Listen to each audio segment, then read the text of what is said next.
This podcast includes information provided by the issuer and does not express the views of the interviewer. This podcast may also include forward-looking statements by the issuer that involve certain risks and uncertainties to its business. Because forward-looking statements are subject to risks and uncertainties, the issuer's actual results could differ from those indicated in this podcast.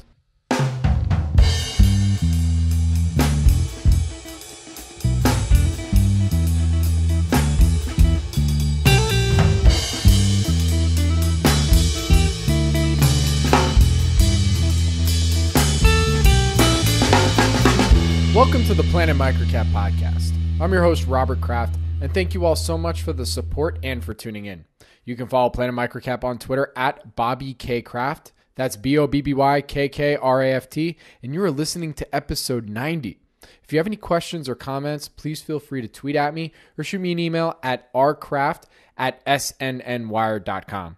And when you do get a chance, if you like what you hear, please rate and review Planet MicroCap on iTunes. It really helps provide feedback for me and spread the MicroCap message. For this episode of the Planet MicroCap Podcast, we are launching a new series here called the MicroCap Graduation Series.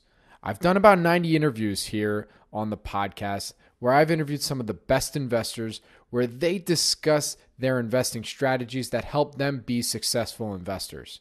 The next evolution I always envisioned for Planet MicroCap was to interview CEOs who have successfully navigated the microcap waters to either be acquired by or graduate to a small, mid, or large cap company.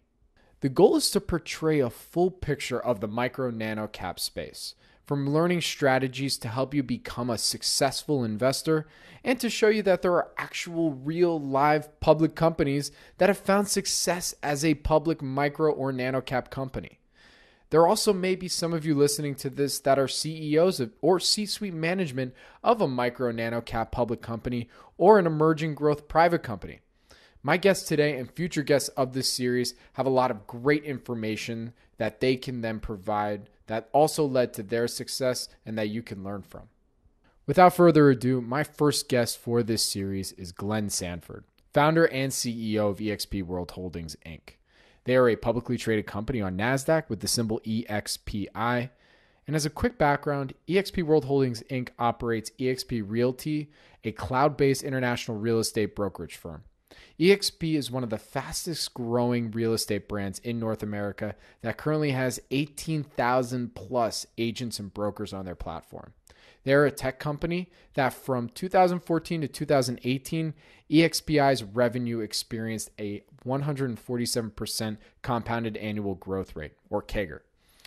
And I just want to let you all know is that all numbers that I'm relaying here are from EXPI's May 2019 investor presentation.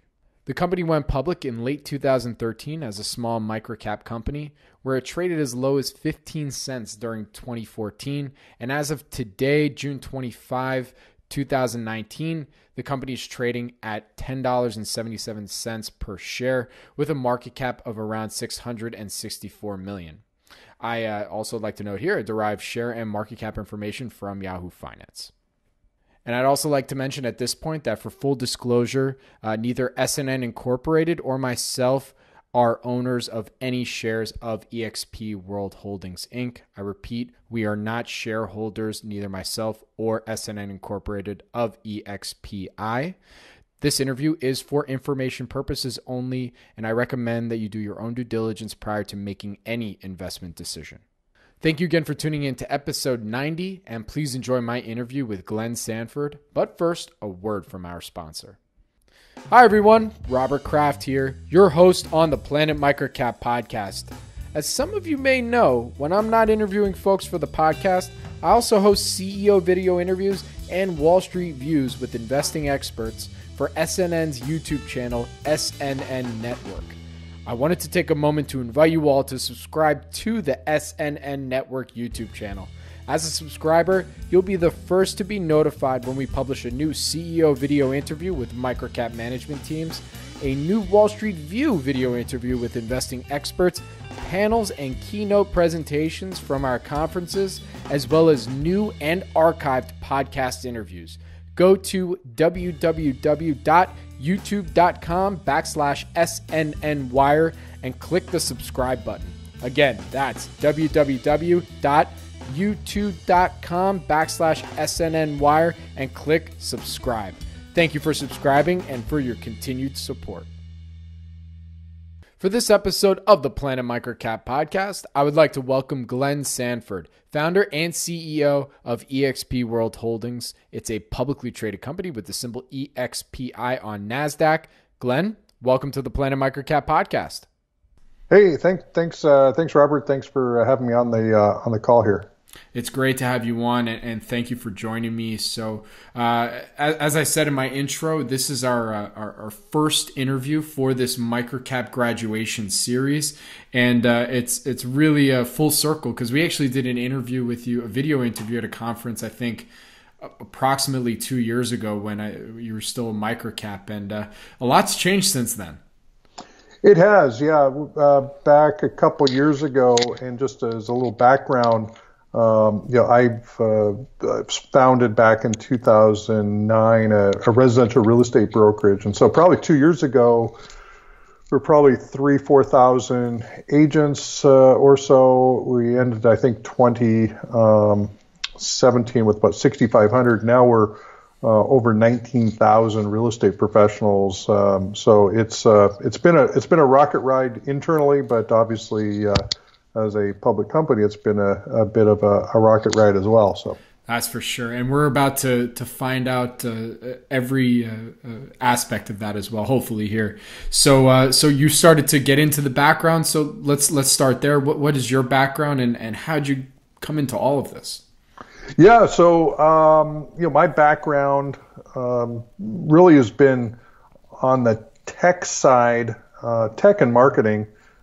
Back in, and I'm 52 now, but when I was even in my teenage years, I was into technology, got into sales and marketing in my 20s, got involved in public markets a little bit in my 20s, and then founded a number of different companies, licked my wounds over most of them, and then in 2002, actually, I got into residential real estate as a licensed real estate agent while I was looking for my next project, and it just turned out that residential real estate ended up being my next project. Wow. So then what led to your founding of eXp World Holdings, and what was the original problem you were looking to solve? Yeah, so really it started pre-being a public company, but eXp Realty we founded in 2009. And as a real estate professional, one of the challenges is that you are in an industry where you're considered to be having your own small business, but you really have a business that owns you, because when you're not out actively selling and listing property, you're not making any money. So it's really not a business in a traditional sense. And that was being a business guy. That was something that I always thought, wanted to build something that build up, some residuals, some retirement, some asset value, et cetera. And that's just not really available to real estate professionals. So the other part is in 2009, as you probably well remember, we were in the worst housing market that hopefully we ever see in our lifetimes, where everything had basically cratered. The Fed had to come in and put a whole bunch of money in just to put life support into the industry, and we couldn't physically afford offices. But given the technology background that I came with specifically, we thought that we could apply technology to residential real estate and actually build a real estate brokerage that didn't have any physical offices. And so that was the thing that we were saying, if we were going to ask agents to leave their physical offices, what would need to be the necessary ingredients for them to want to do that? And so that's what we put in there. Obviously, tech forward, without offices, our cost to operate is significantly lower than our competition. And we then also passed a lot of that savings back to our agents and brokers in the form of a residual that they could receive from helping us build the business. So that was 2009. And in 2013, we actually did an RTO, or reverse merger, into a public company, a shell, and that time it was EXP Realty International Corp, but we since renamed it to EXP World Holdings. Mm-hmm. But the primary reason why we did that, quite frankly, was so that we could actually have our agents be shareholders, because we thought they would be interested in being co-owners in the enterprise, and that was a vehicle that we could do that with. So that's a little bit of the sort of the historical context of how we got to where we're at today. Gotcha. So just on the business side, because there might be some people who listen to this who may not have heard of EXPI yet, so how does it exactly work? You mentioned that the real problem here that you were trying to solve and have a solution for is that you thought, okay, what if we had a residential brokerage where agents didn't have to go to offices and whatnot?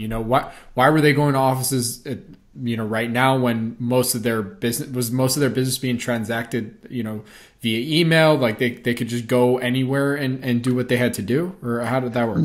Yeah. So if I look at sort of 2002, when I got into the business, we still had pretty much the office was where you'd had a high-speed internet.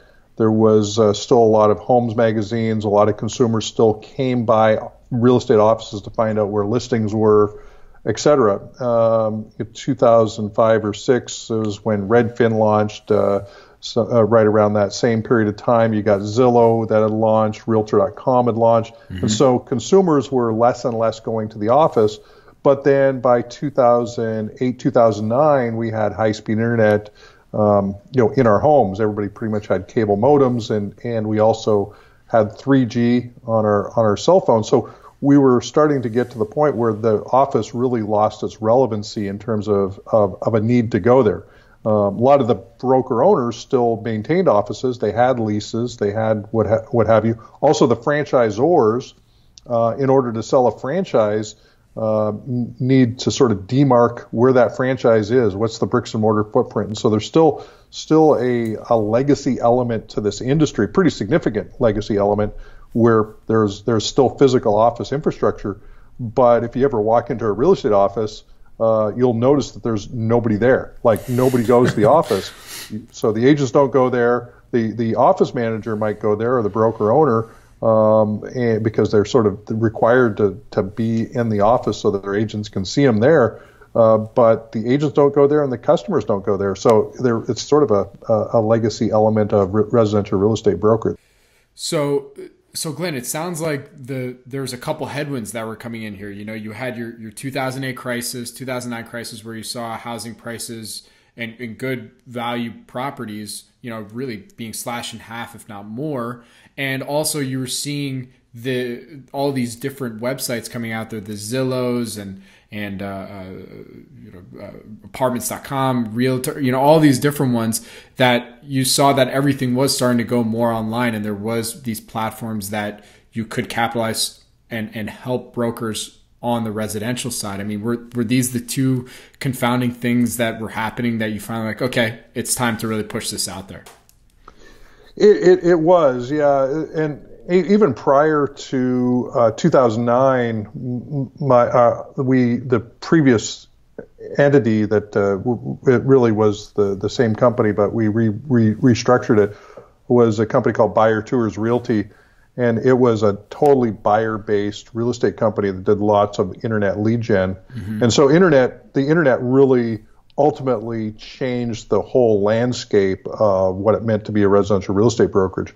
The other part that's out there even today is that there's very few platforms for residential real estate agents to plug into that are national in scope. And you could sort of think about Zillow as being a national platform that agents can plug into, whether they're at Remax or Keller Williams or Coldwell Banker or Independent or what have you. But as there wasn't really a platform real estate brokerage. Everybody else is a franchise. So if you think about, if you go and buy a Remax franchise, it's sort of like buying a McDonald's franchise. You're a local owner.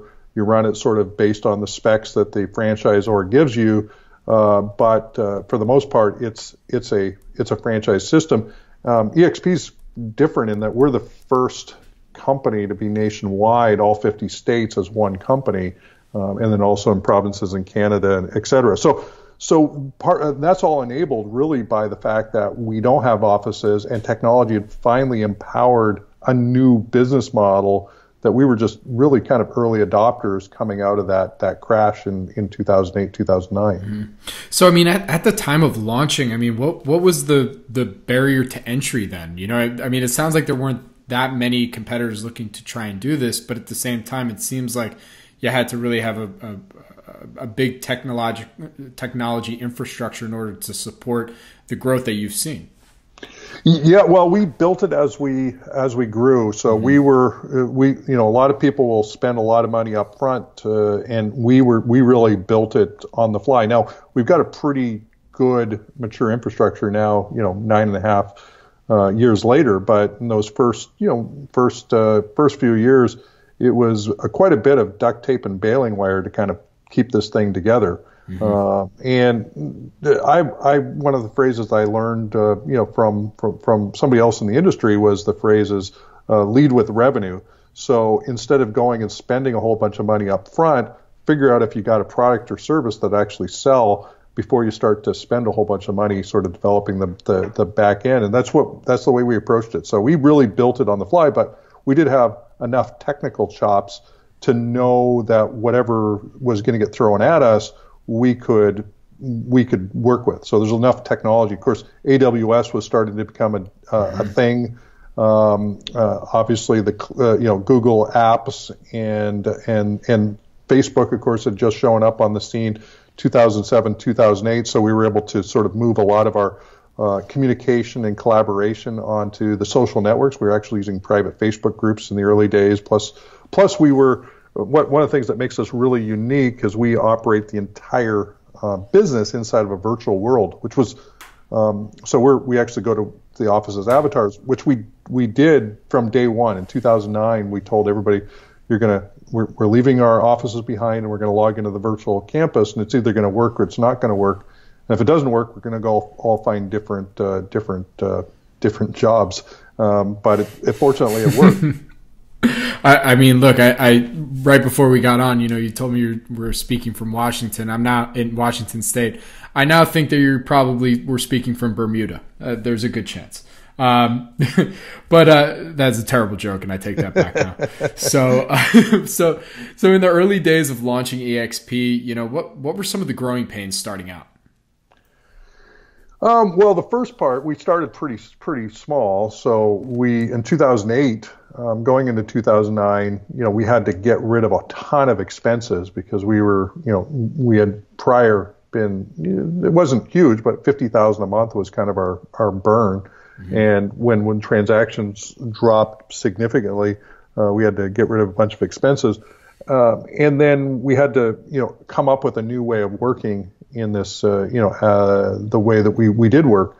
So those were kind of the bigger growing pains. A lot of people, of course, we only started with 24 agents. So it was a very small crew, and we had about 7 or 8 staff. So we had a lot of staff, not very many agents. And, but it was just literally, we went to work every day, just trying to champion the idea and get people on the platform. We literally I don't think we've had a single month since we launched where we had less agents on the platform the month after each month we've grown by some number of agents, even if it was just 1 or 2. And that's been really cool. But with those growing pains, sometimes when we were growing really rapidly, 2015, 16, and 17 were huge growth years for us in terms of percentage year-over-year growth. And trying to keep the wheels on the wagon when you're growing, at 100% plus growth rate, it can put a lot of stress on the systems, especially if the systems aren't totally built out yet. So what was your competition doing, during these times? They probably saw that you launched, they see that you're growing, month after month, quarter over quarter, year over year. What does that competitive landscape really look like? Are you trying to get more listings, or are you trying to get more agents to then put their listings on the platform? Yeah, so really it's the latter. Is we want to be attractive to agents. So we pull over a lot of agents from a lot of different companies. Keller Williams, Remax are current big ones just because they've been around for a while, and the agents are really primed for our model. But the competition for the most part, really poo-pooed our model. Literally, sort of gave us. We're trying to tell everybody how we weren't sustainable. We couldn't scale. Speaking of the fact that we were a microcap back then, trading on the OTC. They'd call us a penny stock, and they would do a whole bunch of stuff to sort of try to degrade our credibility as a company.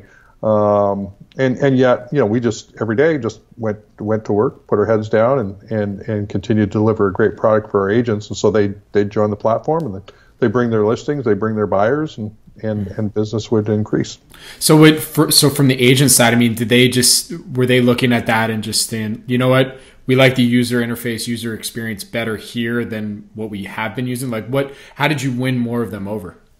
Yeah, so it was really that leveraging of the cost savings and creating a better value proposition. So the Real Deal just did an article here about a week or so ago and talked about the economics. And there's an analyst at D.A. Davidson that did some research and just showed that agents, generally speaking, make about 22 to 36% more on average at eXp versus the competition. Wow.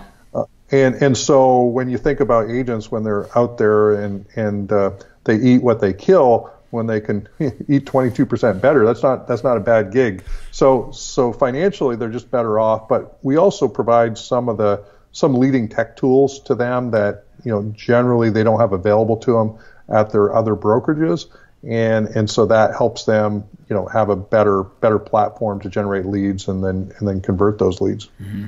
So then when you're conceiving of the platform, and this goes back a little bit earlier to the beginning and the launch of this, how focused were you on bringing in the talent to develop out the platform?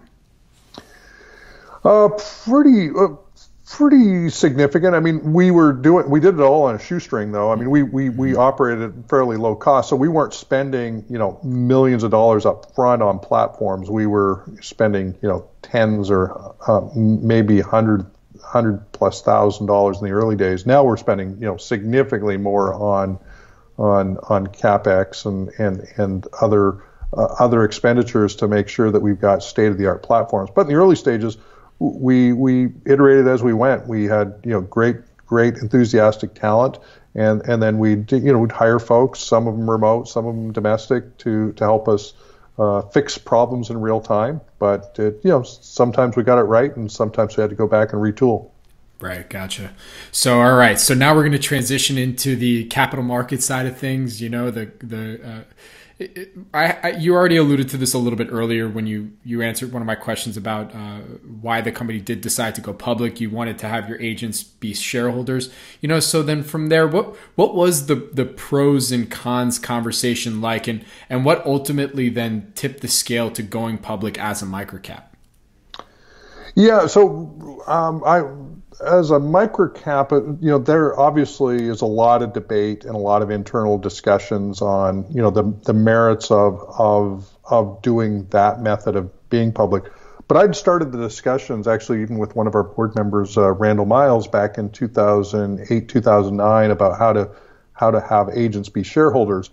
And it's pretty limited the options because of the accredited investor rules and other things. So private companies have their hands tied a bit in terms of being able to have their people be sort of shareholders. They can have some options if there's a buyout or whatever, but to actually be shareholders, then to have some liquidity around it, it's a little bit more difficult.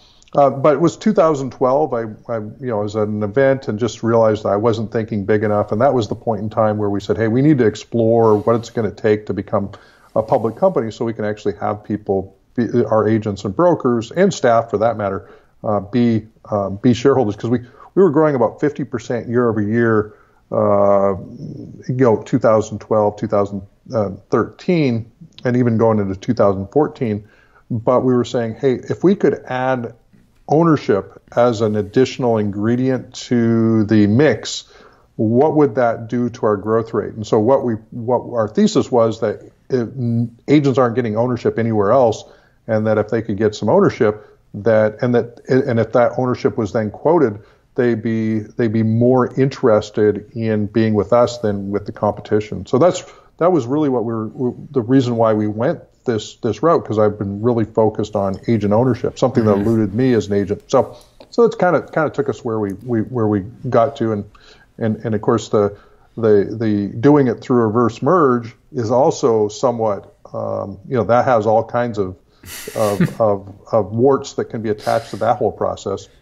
Yeah, well, I'd love to learn more about that, and then also after learning a little bit more about that process too, the RTO process, I have to also know, there must have been a question when you were talking with your board of directors about, all right, well, do we go right onto the OTC, NASDAQ, and NYSE? How did you also decide, okay, well, what exchange should we then be on if we're going to go public? Right.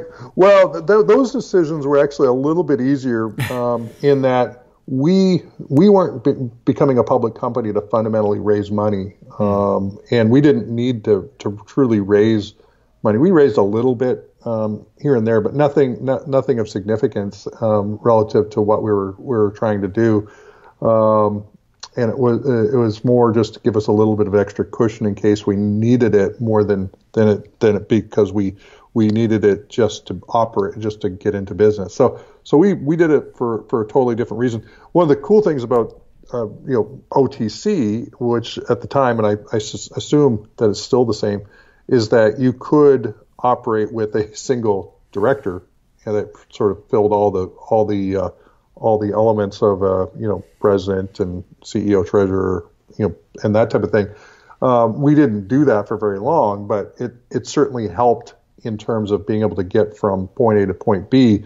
Whereas, if you're going all the way to NASDAQ or NYSE, I mean, there's a whole additional regulatory framework that just goes with the exchanges that made it a little bit easier and to do OTC. Of course, the challenge is that a lot of institutions, if not most institutions, won't really touch OTC, but we didn't need them in those early days. Because we really weren't, that wasn't really our target audience for being public. Right. No, you guys were more focused on the retail side. So for you, it was like, all right, well, what's just the low cost solution to go public? OTC? All right, done. Yep. So then going back to the first part of my question, the RTO process, you mentioned that there's sometimes some warts going through that. What was that process like for you guys?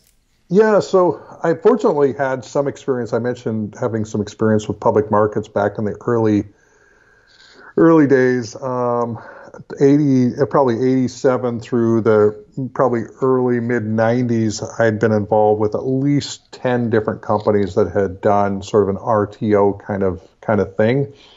And what I realized is that most of them shouldn't have been a public company to begin with. But the CEOs or whoever got sort of stars in their eyes, and they'd said, hey, we're going to become a public company for whatever reason they did, and they didn't really have a market and that type of thing. But for the RTO process, we had a good friend of mine who had done some RTOs, and I'd chatted with him a bit, and so he did some work to find a shell, and then we had it really scrutinized to make sure that it was as clean as possibly could be. Which actually we were fortunate to be able to find a company that had actually was structured to be in the real estate business, that had formed in like 2008, just before the .com or just before the collapse of the housing market, and so they never got into business, but they were actually geared toward being in real estate. So that was kind of cool that we found a company that was about as clean as you could get. And then it was just, there was a fair bit of work. I mean, the legal costs were not insignificant. The cost of the shell was not insignificant. But getting it all together, I think we probably had $500,000 into it to actually get the RTO done. But the upside benefit for us, we believe that it was truly be a game changer for what we were doing. So we were willing to kind of go through that exercise, but it took the better part of probably 8-9 months to go through that whole process to ultimately get everything put together. And lawyers wanted us to hire more lawyers, to hire accountants, to hire more whatever. So professional services folks really like the RTO world. I can tell you that. From what I've seen. So one question I have then on the RTO, because you mentioned that you guys kind of got fortunate in the sense that, this was a relatively clean shell that you ended up, reversing into, what were some of the things that you look for that would signal to you, not this shell, let's find something else that would work better for us? What are those things? Yeah, I don't know exactly how many shells that we looked at. We had a good attorney that had done a fair bit of work with a very reputable legal firm. So he did a fair bit of the heavy lifting, and he finally found one that was in really great pristine shape. But companies that haven't quite been in business yet are certainly way cleaner than companies that have been in business. And then have had, a bunch of debt and potentially undisclosed agreements that, you don't know about, even if you get the shells. And so, and we even learned that back in the 90s. There were some companies putting those deals together, and then somebody come out of the woodwork and they'd you show an agreement that somebody had, some sort of claim on something, and that always, created some challenges. So just, I think the idea that the less business the company has done, if you're dealing with a shell, the better. Got it. And for those who don't, and I probably should ask this first, but for those who don't know, exactly what a shell is, please, what can you quickly define what that is? Well, a shell effectively is it could be two things, but for the most part, it's a company that didn't work out, and so it's a public company. It's done all the work to become a public company, but the underlying business is not viable. And so the company's just there, and to some extent is looking for a project, something that could potentially return a little bit of capital to the existing shareholders, and but so they're looking for a project that will go in it, and if the project's successful, they'll get some money out of it and maybe make some money. But for the most part, it's usually companies that the previous project didn't work out exactly as planned, and so they just become a shell of their former self. So thanks, Glenn. And look, on the podcast, I'm known for inductive questioning as opposed to deductive. You know what I mean? So I'm still working on that. So what was then your process when you were putting together your board of directors? It sounds like you already had a board going into this process, but did you have to think a little bit differently now that, okay, we're going to be a public company? How should I make up this board? Yeah, we went through a little bit of iterative board structuring. So initially it was an entirely inside board, meaning that everybody was part of the management team, and on the OTC, that's perfectly fine. There's nothing fundamentally challenging about that. But when you start to think about company, especially when you're closely held, and so if you own a majority of the stock and you can, it's really being run for a particular purpose. So the board was originally just inside folks. Eventually, we said we did have ambitions to eventually uplist to NASDAQ and or NYSE, but NASDAQ was kind of where we thought we would end up going. So we started to look at, what are going to be the qualifications that we're going to be looking for, and so, whether it be, and who would be the independent board members. We talked to some folks over the years. Randall Miles, who's still on our board, was somebody that I'd been talking with for the entire life of EXP and even prior to EXP, and wanted to have him on our board at some point because he just brought so much wisdom. And then we added some additional folks to the board. What we found out, though, is that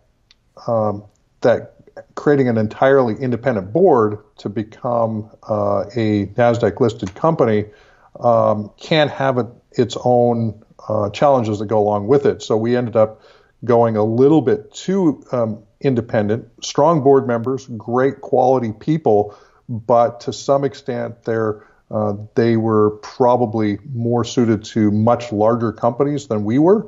And so that created its own rub and its own challenge. So we actually then elected in 2017 to exercise, myself and the second largest shareholder elect to go back to being a controlled company prior to sort of the uplist process to NASDAQ. And that gave us more ability to execute on the original vision of the company. We were running into a lot of the I don't want to say risk-averse nature, but I mean the board is there to protect shareholders, but when you go a little bit too risk-averse, you're inadvertently hurting, I think, shareholders as well. So we had to kind of rebalance the board back, and that was some work as well. But we've got great board members. We've got Randall Miles, we got Dan Caher on the board, who comes from a family office background. We've got Darren Jacklin, who's been on the board since we became a public company back in 2013. So he's an independent board member. And then the rest of the team is Jason Gessing, who's been with me since 2010. Gene Frederick, who is a huge player in the Keller system and is a huge player with us too. And then we've got Susie Truax, who's one of our agent members on the board. So we've got 4 effectively non-independent and 3 independent, and that seems to be a pretty good mix for us. We will eventually get to a fully independent board, but it's nice to have the controlled company provisions to be able to sort of steward the company, at least get us to a point where the vision is locked in tight. Mm-hmm. And when it came to the board construction, was it important for you that not only that they had a shared vision, but also had experience in tech and real estate? I mean, was that really important for you? So on the tech side, we didn't really probably still need a little bit on the board side, that strong tech, but we've got a good tech group, and I come from a tech background, so I probably represent the technology side on the board. But I think because of the fiduciary responsibilities of board members, I think the key for us was to make sure that we had some really high integrity individuals, especially when it came to sort of the financial side. So that's where Randall Miles and Dan Caher really are great board members, because they really truly care deeply about integrity of all of that. Not that we don't, but no, we got you. but having good board members that really can just make sure, because quite frankly, as the largest single shareholder, my goal is to eventually step back to being just a shareholder, and so getting really good board members in that regard is probably as important as anything. So one last question on board construction. How did you balance or did your board members have did they have experience being board members for other public companies, or were they now new board members for EXP, or this was their first experience doing that? How did you balance those two? Yeah, so I was the only one in the early stages that had previous public company board experience. Actually, Darren Jacklin did as well. So he had a little bit of public company board experience. And certainly when we added Randall Miles, he's been on numerous boards of public companies and brings a lot of experience. So, we do lean heavily on Randy for that. And then Dan Caher, with his involvement, is being involved with some pretty significant family offices and investing in public and private companies and sitting on a lot of private boards. Those really added some great elements to that.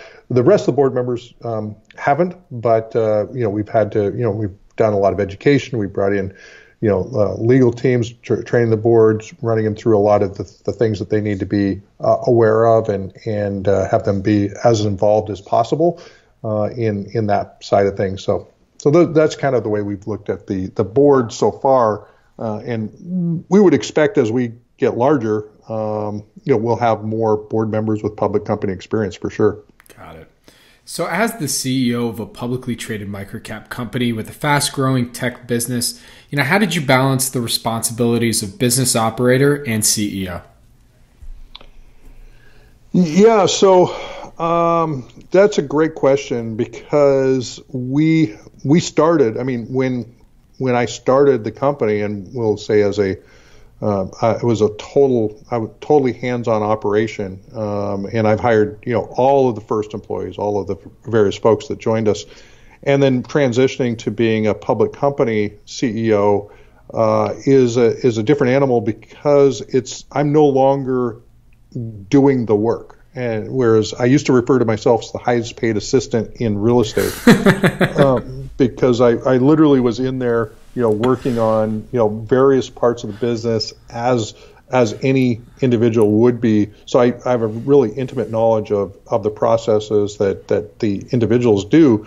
But now it's more, I'm working more on telling the bigger story, the vision, keeping the alignment side piece right, working on the culture side, and then obviously having conversations with outside and inside investors and shareholders and those types of things. So we have just recently in November we added Jeff Whiteside joined us, and he had been involved with GE Capital and has really good operations hands-on abilities, and it's been really great to have him on board because since he's joined, I've noticed that my need to be as hands-on has reduced significantly, and I think that we're actually becoming more effective. So it's really getting the right people on the team, and then once they're on the team, then my job gets way easier. But it's been a lot of 60, 70, 80-hour weeks over the years to get to where we're at. I was going to say, like in those early microcap days from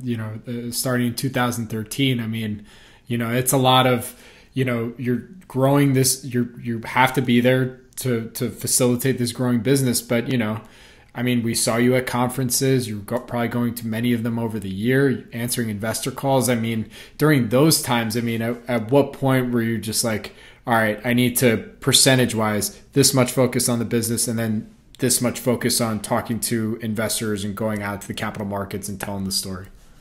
Yeah, well, one of the things that we do, which is really unique, and we've done a couple of these in the past, but we'll literally invite investors into our virtual campus. So, which gives it's almost like they get to visit the office.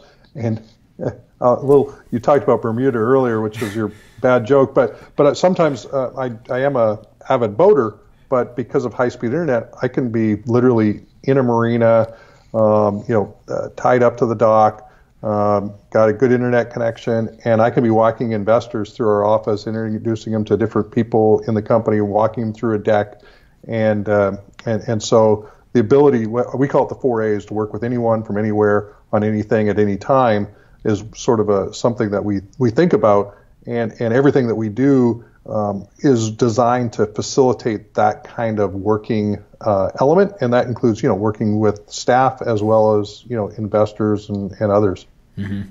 So then, what was the thesis that you knew if I hit these inflection points, eXp will start to recognize that fast growth in shareholder value? Yeah, so the inflection points, generally speaking. This last year we were the fastest growing real estate company by I believe transaction volume in the country. So it was a big growth year and first company in all 50 states. But I think getting to the 50 states, which really we only did last year, but that was for us a big one because we're the first company to be in all 50 states. And because of the value proposition that we provide to agents, if we're not in certain markets, part of their value proposition is diminished. So one of the things was, how do we get to all 50 states as quickly as possible? Certainly, there are some companies or some states. Rhode Island's not a huge state, but it's still a state that we need to get into. And same thing with like South Dakota. but we're in those states now, and so it really creates a really great blanket opportunity for everyone that is with EXP. And now that we're pretty much across Canada, we got a couple more provinces yet to go, and we're now truly looking at international expansion, UK and Australia, which we announced earlier in the month that we're growing into. We're finally at I think we're finally at an inflection point that I feel good about the long-term sustainability of the company. Mm-hmm. I think for quite a while, I mentioned being hands-on. The hands-on part was, we're not there yet, and I would say in the last 12 months, we finally hit that. Now, we hit some inflection points along the way, but none of them were as monumental as the ones we really hit in the last 12 months. So the other ones were pretty minor and important, but 1,000 agents back in 2016, that was a big one, February 29th. Yeah. So what then was your communication strategy? Back when you were a MicroCap, because look, I've done thousands of interviews with CEOs, and I'll always ask, from what you can tell me, what are some of your growth drivers? And you guys do conference calls, and you always get those questions of well, what can we look forward to? Where's the growth opportunity? All these different types of questions to help investors either support their thesis or build upon their thesis. So what was your strategy when it came to the communication of, we're going to have this many realtors on our platform by this date, or, we're going to have this many listings? What was your thought process so that you weren't maybe too leading, but at the same time, you kind of gave a little nugget of information as to what's coming up for the company? Yeah. What we've done, and I run my own personal charts, and anybody can do this. It's not that difficult. So, but basically what I would do is I just chart out, when we hit certain numbers, and the trend lines were pretty obvious for us. Last year we were a little bit over ambitious with our agent count numbers early in the year, and so to some extent we decided that I don't want egg on my face again, so we're really not giving as much in the way of forward direction. We also, for us, we're a little bit unique in that our primary shareholder is also our agent, and meaning that we're more geared toward them as being our primary audience relative to investor communication. Now, we communicate everything to everyone, but when we think about who we're trying to build this for, we think about the agents as being long-term, multi-year. In some cases, they use the term generational wealth, kind of wealth creation for them and their families as they work their way through the EXP ecosystem and build long-term careers with us. And so they become our focus. And what we've noticed is that the best institutional shareholders like that really long-term focus, and as opposed to trying to hit some sort of quarterly number or quarterly target. What's interesting is a lot of the long-term shareholders sort of ask us to indirectly to avoid doing the investor quarterly calls as long as possible. So we don't do quarterly calls. So we're not doing some of those because the whole idea is to build this for the long haul as opposed to build it for sort of quarter by quarter. And so far it's worked for us. Right. So it sounds like in terms of that investor communication, you learned from experience that it's better to be conservative in the way in which you divulge information, and kind of just let the results speak for themselves. It sounds like that was your route. It was, and it still is. It's we've got a little bit of guidance out there. We've certainly shared the idea that of sort of agent count toward the end of the year being in a really large range. 25 to 30,000 agents is our range. And that's about as much guidance as we're providing in terms of agent count. So, So then, and you kind of already alluded to this next question as well, but I have to ask again, how did you balance then focusing on company performance versus telling the EXP story to the investing public? Did you kind of follow the philosophy of investors will find the story because we are performing, no need to go out and market the company? Or were you more like, we are performing, therefore I want to get on the road and talk with current and potential new investors? Yeah.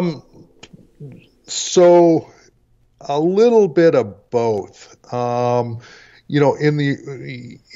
a lot of the investor relations companies want you to go to the shows, and so we've consciously said we're going to go to a maximum of 4 different investor events a year, so 1 a quarter. And whereas you certainly can. There's plenty of them to go to, so it's not like we couldn't go to more. But we felt like that's a good cadence to get at least enough awareness out there. And then what we have found though is that the better shareholders, at least the way that we've sort of looked at it, most of them have found us on their own. Now, not all of them. We've got some great shareholders that were introduced to us through either the banks doing research or through the IR channel. But some of our good long-term shareholders, they did their independent research and found us. So I think we have to do a little bit of both. Mm-hmm. And I would be remiss if I didn't ask about financings. You mentioned you did a very small one at the time of the RTO. So most microcaps, as most of my listeners know, they have to raise money at some point in their life cycles.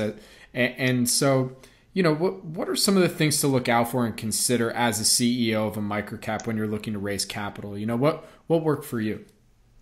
Yeah, well, we had an internal audience of true believers in what we were doing. So that for us was probably the best thing that could happen to us. So, one of the challenges, of course, for a lot of the financings that are out there, especially for microcaps, is they have so many provisions that are not really favorable to shareholders and the company in general. But that tends to be the predominant financing vehicles.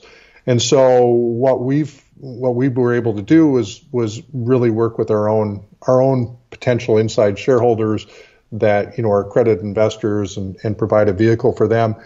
So if you can build a product or service that really appeals to your customer and that is a game changer, in my opinion, they're going to invest in you on much more favorable terms than trying to go to the finance marketplace to try to get financing. So my advice would be to try to build just a world-class product that your customers want to invest in, and if you do that, then you're going to be in better shape to get a private placement or some sort of terms around what you're doing.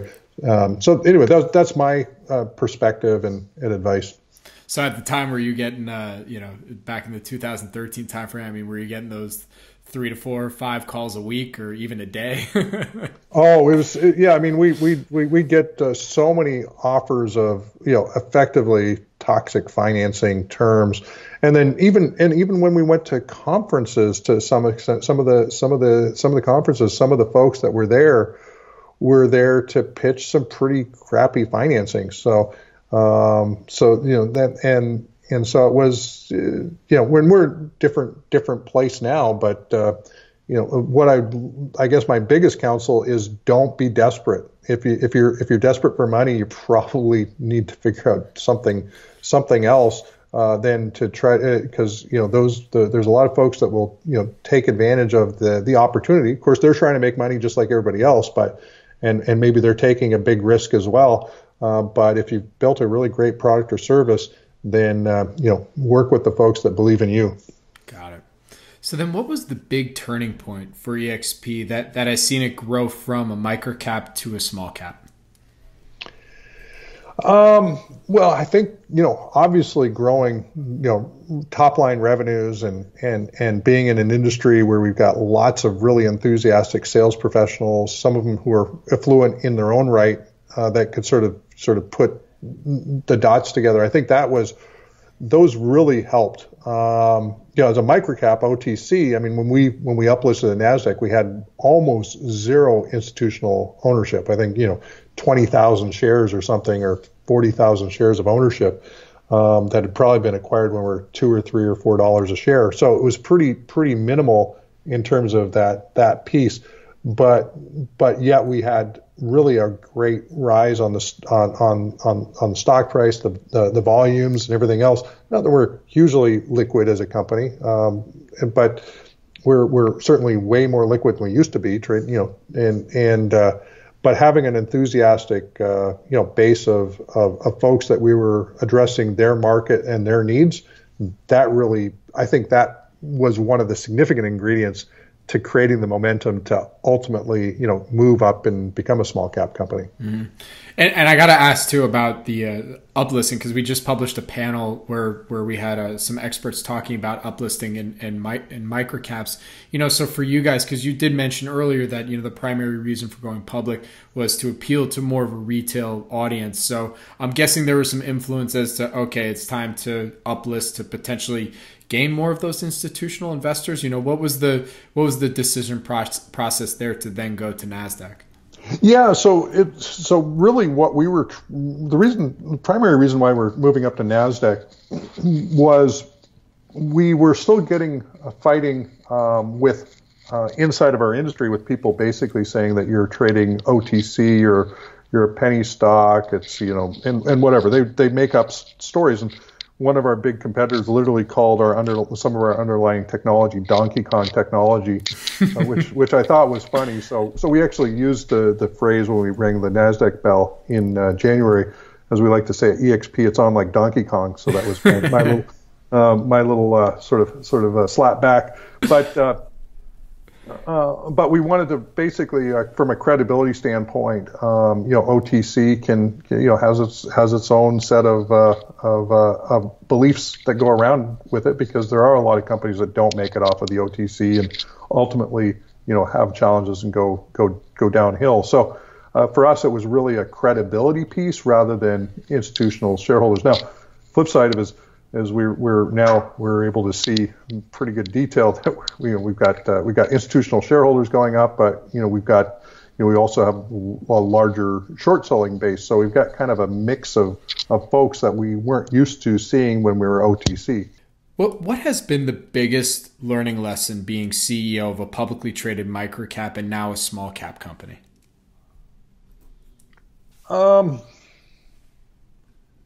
Probably how important it is to know what your core business is. I think one of the challenges of being a CEO in a public company is that the word shareholder can be weaponized by others to try to manipulate you from your stated goals. And so the one thing is just really understanding that even though you're not a private company anymore, if you were building a great private company, then stick to what made you a great private company when you become a public company. Because once you become a public company, you get a lot of people that have varied interests as to why they want to be shareholders. And you get varied interest as to the types of advice that you get, and how just the word public markets and public shareholders can be used to try to take you out of your game. So that's probably my biggest takeaway is know what business you're in and deliver on that business, and shareholders will get rewarded on that. Don't try to reward shareholders first, because if you do, in a lot of cases, you'll end up not having a business. Mm-hmm. And then what advice do you have for CEOs of private companies looking to go public as a microcap, or new CEOs of publicly traded microcap companies? I think is similar to what I was talking about earlier, is recognize that a public company is simply a more visible company from a shareholder perspective. Certainly the ability for people to move in and out of your shares is a real thing, which you don't have as a private company.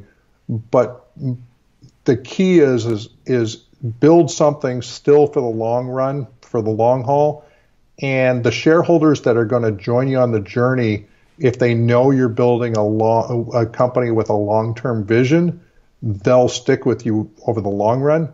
If they think you're in it for the short run, they'll be out in the short term too. So making sure that you truly are delivering a long-term value proposition to your customer, your employees, and then by extension, your shareholders. So Glenn, thank you for that advice and for all of your insights today. So where can my audience go and find more information about eXp World Holdings? Yeah, so first and foremost, go to expworldholdings.com and definitely check that site out. On the realty side, exprealty.com, so you'll be able to search properties throughout the U.S. and Canada. And then on our virtual world for business side, check out verbella.com. And those would be the three sites I would check out. Glenn, thank you so much for joining me today. This has been a lot of fun, and look forward to our next update. Awesome. Thanks, Robert. Thank you. Thank you all for tuning in to the Planet MicroCap Podcast, and thank you, Glenn, again for coming on to the program. You can access the podcast by going on to stocknewsnow.com under podcast, go to podbean.com and search Planet MicroCap Podcast, on iTunes and search Planet MicroCap Podcast, or on Stitcher or Spotify and also search Planet MicroCap Podcast. Stay tuned for the next Planet MicroCap Podcast, where we'll have our next guest to discuss all things microcap. If you have any questions or comments about the podcast, please send me an email at info@snnwire.com. I'd love to hear from all of you. This podcast has been brought to you by SNN Incorporated, publishers of StockNewsNow.com, the official microcap news source, and the MicroCap Review magazine. I'm your host, Robert Kraft, and thank you again for joining me on the Planet MicroCap Podcast. Have a great weekend.